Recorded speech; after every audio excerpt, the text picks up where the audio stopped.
did not play in the WNBA. And it was never outright stated that she didn't play in the WNBA because Russia basically put that in their contract, that if she went there, she couldn't play. But that was pretty much what everybody thought happened. Caitlin Clark presented in Europe after a WNBA season that broke records. The sounds of this interview, it seems like she's probably going to make more money overseas in EuroLeague than she did during this WNBA season. The commissioner told her that she could make $700,000 playing in the WNBA. The EuroLeague formally verified Caitlin Clark's entrance.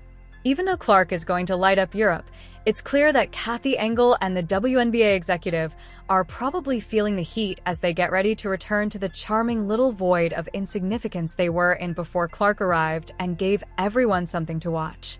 This is especially true now that the WNBA has disclosed the contract details. Let's be honest, Caitlin Clark is the sole reason you are here. You won't waste any more time on that painfully awful team when she departs. There could be a team overseas who would love to snatch Caitlin Clark away from us and give her a crazy offer. I mean, Ice Cube was about to give her $5 million to play in less than 10 games in the Big Three. So the money is there, and if these owners are smart with it, I could definitely see more WNBA players going overseas. The WNBA lost their golden goose due to a series of terrible decisions and some race-baiting drill, but let's not focus on that. In essence, they destroyed their own star. Clark's innovative system for paying players is where the actual action takes place. I know some of you ardent Caitlin Clark fans in America are a little upset about her traveling to Europe, but let's be honest, you want her to be happy, which is why you're keeping quiet. You secretly know that you don't mind as long as Clark is doing well. Clark loves you just as much, so don't worry.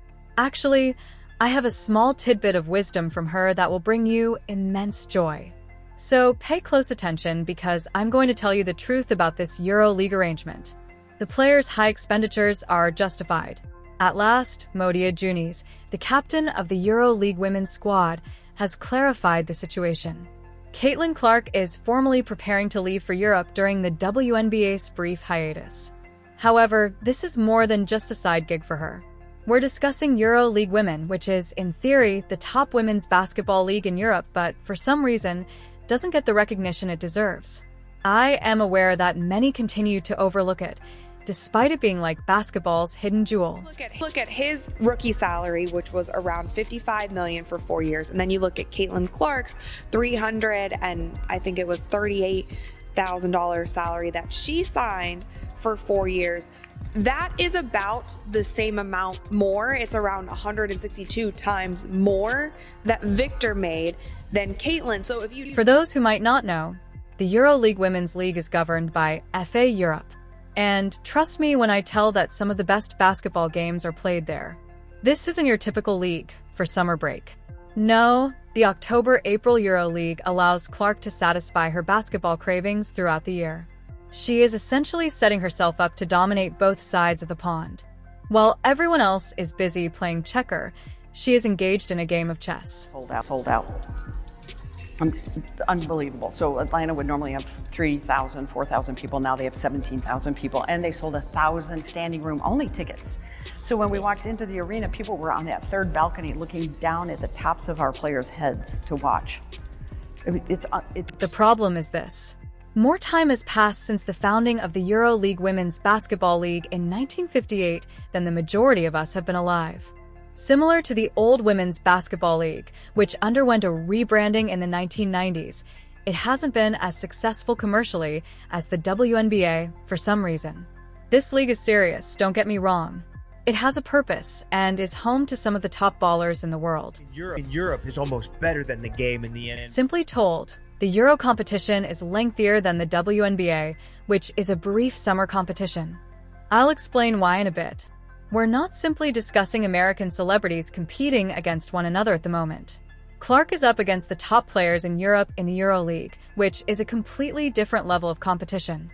Although the NBA is undoubtedly overhyped, talents like Clark can truly shine in EuroLeague women's basketball. Their performance in Europe is actually on par with that of the NBA.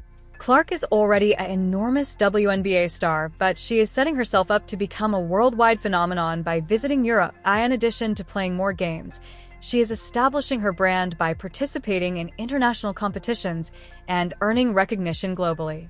This is a boss move, to put it simply. Let's face it, despite its shorter seasons, the WNBA mostly features American talent. Talent from Russia is drawn to the EuroLeague. Clark is visiting France, where teams from all around Europe compete in the finest basketball in the world, after visiting Spain and Turkey. She will become an even more potent performer in the sport as a result, I assure you. In Europe, but not, I knew it, but didn't know how big they were. And we travel like superstars. You know what I'm saying? Oh, really? Yeah. That sounds like a dream. Yeah. Traveling around Europe, playing basketball. Like we went to Paris played in Paris for the EuroLeague championship. The WNBA is obviously going crazy at the moment. Who wouldn't be, really? This goes beyond a player quitting. The most well-known figure in women's basketball in a very long time is Caitlin Clark. You ask, why Europe? It's only dominance.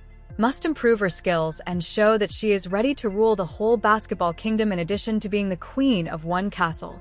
Clark is not satisfied with merely controlling the WNBA court. She is aiming for Europe instead.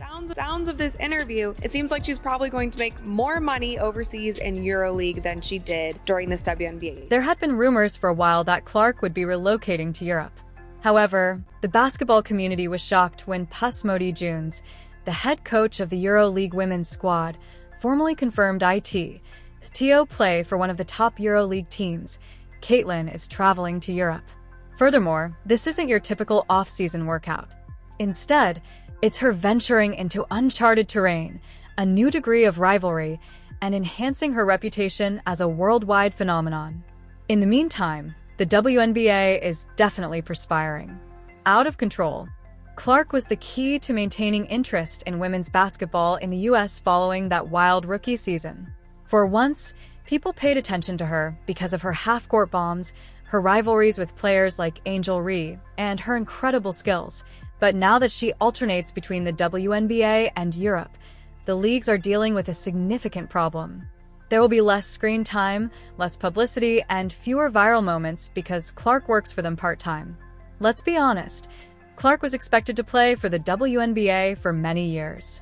Therefore, losing her, even if it's only temporarily, is a huge blow. The business aspect makes sense. We could lose more players to playing overseas. By playing in two of the most competitive leagues in the world without missing a beat while everyone else is stuck on checkers, Clark is effectively tripling her opportunities. It's a clever move that makes her more well-known all across the world as everyone else attempts to figure out what happened. It's just the WNBA, if you want us to be here, you have to pay us more. It's business, it's how it works, and that's all. Let's not even talk about the business side of things. Caitlin Clark is demonstrating that she is more than just a baller by visiting Europe, which will expose her to a whole new market and fan base. Watching Caitlin Clark's worldwide takeover unfold will be incredible, and basketball fans in Europe will be able to obtain front-row seats. Her international fame just skyrocketed after her transfer. The ratings from Caitlin Clark's series to these series fell off a cliff. It should surprise no one. I'm watching the Indiana Fever game. I'm just waiting on Caitlin Clark. In reference to the WNBA, they put a lot of trust in Clark, which has put them in a challenging position. Additionally, the marketing effort they were relying on has suffered greatly now that she works for other leagues. Caitlin Clark, the league's future face and social media sensation, was the impetus behind its subsequent expansion stage.